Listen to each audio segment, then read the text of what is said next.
কেশব, এই যুদ্ধক্ষেত্রে দাঁড়িয়ে আমার হৃদয় কেঁপে উঠছে। মৃত্যুর ভয় আমাকে ভিতর থেকে গ্রাস করছে। আমি দেখি আপনজনের মুখ, গুরুজনের মুখ, আর মনে হয় এদের রক্তে আমার হাত ডুবে যাবে। কেশব, আমি ভয়ে ডুবে যাচ্ছি।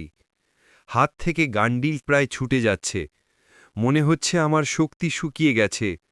মনে হচ্ছে মৃত্যু আমাকে চারদিক থেকে ঘিরে ফেলেছে।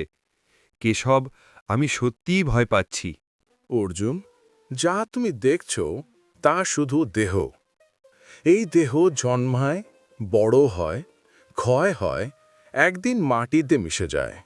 দেহ নশ্বর, এই সত্য অপরিবর্তনীয়। কিন্তু আত্মা কখনো জন্মায় না, মরে না, ক্ষয়ও হয় না। আত্মা আগুনে পড়ে না, জলে ভিজে না, অস্ত্রে খাটে না, বাতাসে শুকোয় না। অর্জুন, তুমি কেবল দেহের পতন দেখছ, কিন্তু আত্মা তো অনন্ত, অবিনশ্বর, অপরাজেয়।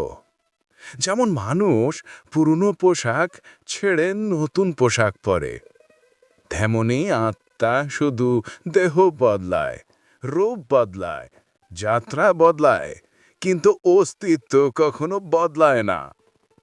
অর্জুন, তাই মৃত্যুকে ভয় করো না। যাকে তুমি মৃত্যু বোঝো, তাহা কেবল আরেক পথে যাত্রা শুরু।